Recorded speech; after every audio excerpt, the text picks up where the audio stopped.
Hey, I'm making a quick video here. I don't have my video equipment even out, but I just wanted to quick do something to make sure I could get something out for folks. So last week, this week, and next week, most folks are starting school, the next weeks anyway, and it is a big transition.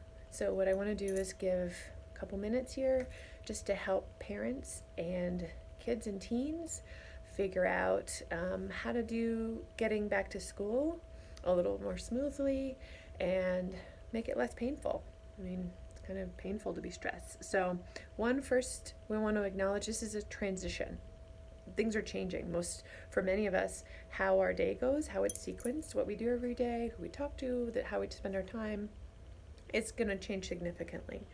So, the normal, healthy response to that is stress. So if you're feeling stressed about school starting, then you have a great normal response. Congratulations. So that's the first thing. Just starting to really normalize and accept, like, I should be stressed. You should be stressed. That's a thing. If you're not stressed, we would be worried, like, why aren't you having any feelings when a lot of things are different? So to whatever level you're stressed, we're going to work from there, okay? So first of all, you're stressed for good reason, and you're stressed is a healthy, great response. So good on you for being stressed. And then I would like invite that to give you some gentleness around it. So sometimes when we get stressed, we start saying, stop being stressed, just relax, you're fine. Like our internal dialogue is like kind of mean. So maybe being like, oh, I'm stressed. Okay, that's the right response. And one thing that can help with that is remembering that it's a transition, which means it's time limited. So right now it might feel like a little unknown or chaotic or kind of confusing or hard to kind of track, but that feeling is going to go away. For most of us, it's going to start to feel like your normal days again. Maybe a few days, maybe a couple weeks. Usually within a couple weeks, we start to be like, oh, okay, I'm in the groove. I'm in my routine.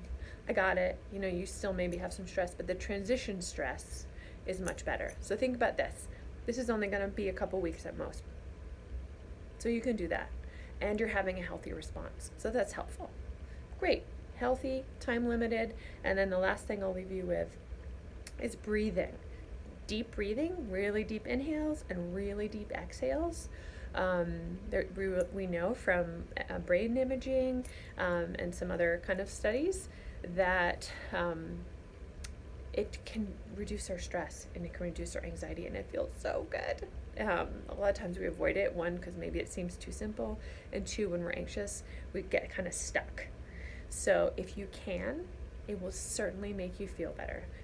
This deep breathing that I do, I love because it gives you a little bit of structure. So because a lot of times we forget that we were trying to deep breathe. So it's like a little game. So it's called square breathing. So there's 4 sides on a square. So you're going to breathe in 4 deep breaths.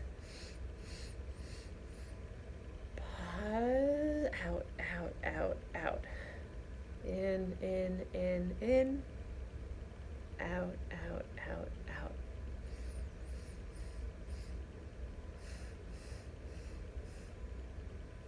out. If you do that for maybe 2 minutes, you will start to feel your cortisol levels going down, your serotonin going up. You'll start to feel better.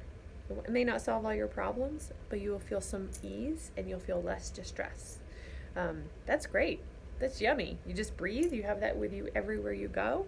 If you want privacy, you could go to the bathroom. A lot of people do it in the car while they're just riding along. No one's going to even know that you're doing it necessarily if there's other people in the car. But when you feel yourself being like, like, oh, if I breathe into that feeling, it'll get a little softer. So that's it.